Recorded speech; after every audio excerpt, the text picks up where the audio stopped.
Psalm 19, and then Hebrews chapter 1, verses 1 and 2.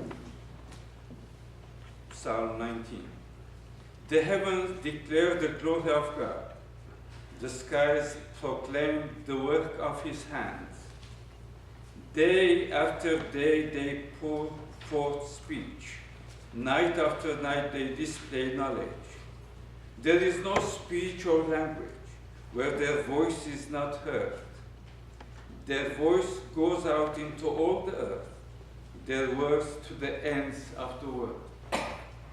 In the heavens he has pitched a tent for the sun, which is like a bridegroom coming forth from his pavilion, like a champion rejoicing to run his course.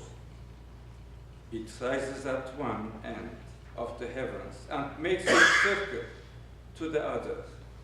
Nothing is hidden from its heat. The law of the Lord is perfect, reviving the soul. The statutes of the Lord are trustworthy, making wise the simple. The precepts of the Lord are right, giving joy to the heart. The commands of the Lord are radiant, giving light to the eyes. The fear of the Lord is pure, enduring forever. The ordinances of the Lord are sure and altogether righteous. They are more precious than gold, than much pure gold. They are sweeter than honey from the comb. By them is your servant warned. In keeping them there is great reward. Who can discern his errors? Forgive my hidden faults. Keep your servant also from willful sins. May they not rule over me. Then will I be blameless, innocent of great transgression. This is one of the best prayers. May the words of my mouth and the meditation of my heart be pleasing in your sight, O Lord, my rock and my Redeemer. Amen. Hebrews chapter 1, verses 1 and 2. In the past, God spoke to our forefathers through the prophets at many times and in various ways. But in these last days, he has spoken to us by his Son, whom he appointed heir of all things, and through whom he made the universe. Amen.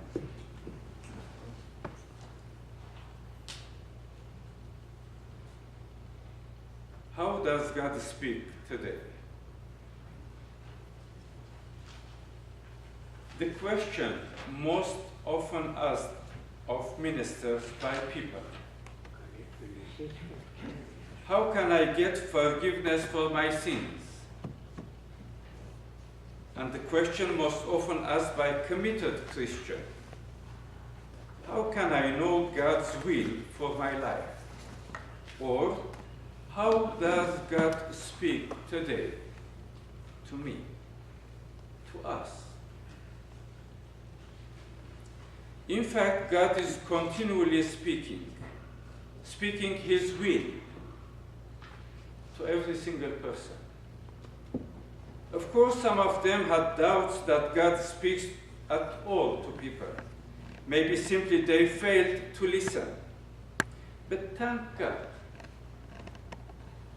still God speaks today in many, many different ways.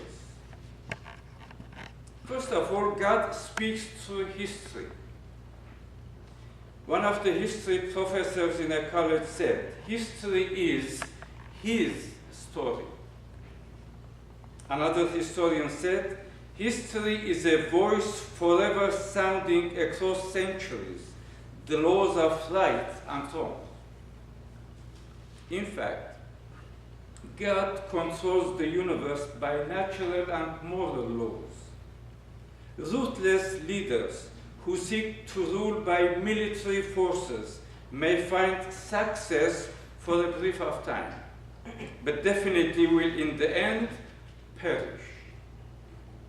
Unjust, greedy, and selfish men who exploit others for gain may appear successful for a brief time, but they too will soon perish. God has a universal law. Be not deceived. God is not mocked. For whatever a man sows, that he will also reap. Surely God speaks to us through history. For no nation or individual can permanently endure who fights God and his laws. Second, God speaks through nature. The writer of Psalm 19 says, "The heaven declares the glory of God, and the firmament shows his handiwork."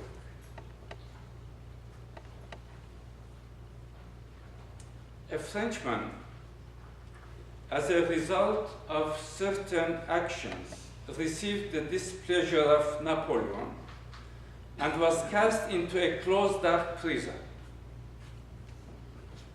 forsaken by his family, forsaken by his friends, forgotten by everyone in the outside world.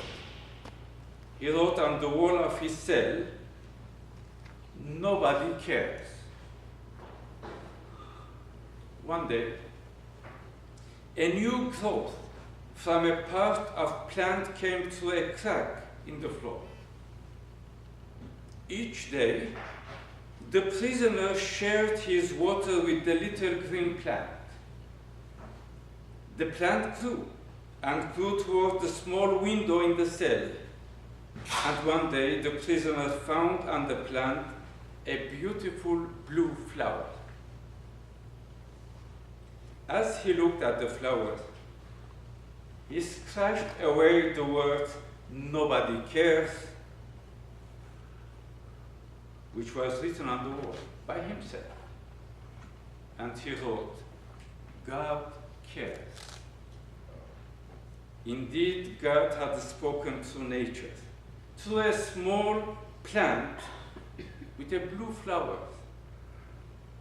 And we have a lot of flowers our surroundings.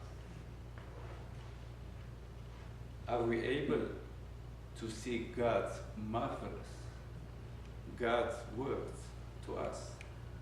God speaks through the Bible. The Bible is the written record of the revelation of God to the human being.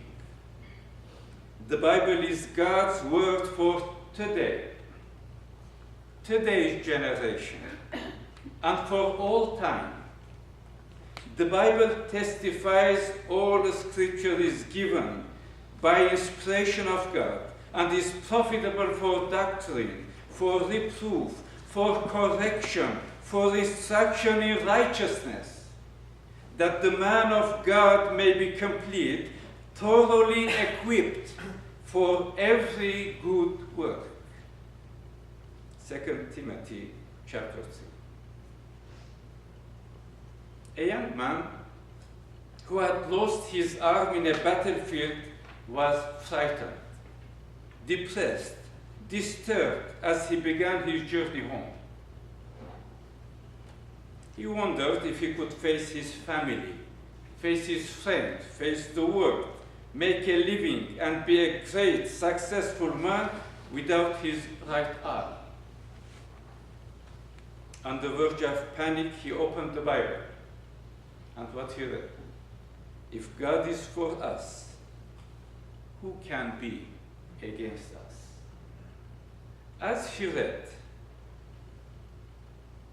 he got courage. He became aware that God had spoken. He had the divine answers. He came home to meet life successfully, victoriously.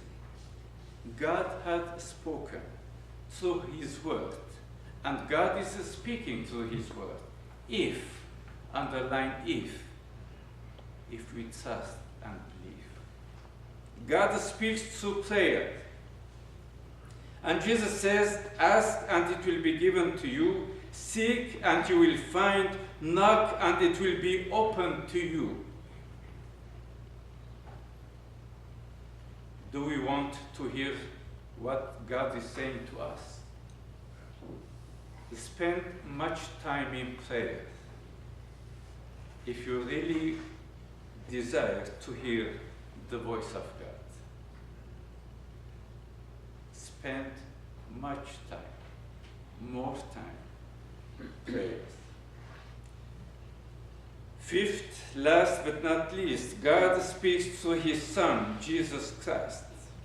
And the Bible teaches us, God, who at various times and in various ways spoke in time past to the fathers by the prophets, has in these last days spoken to us by His Son. Jesus is the climax of God's revelation to the human being. Jesus is the final revelation of God to the human being, as is the only adequate revelation of God to us, to the human being. Therefore, God speaks through His Son's character, His Son's sacrifice and love. Jesus' sacrifice crucified for us, to show the love of God to humanity, to show the love of God to me, for you.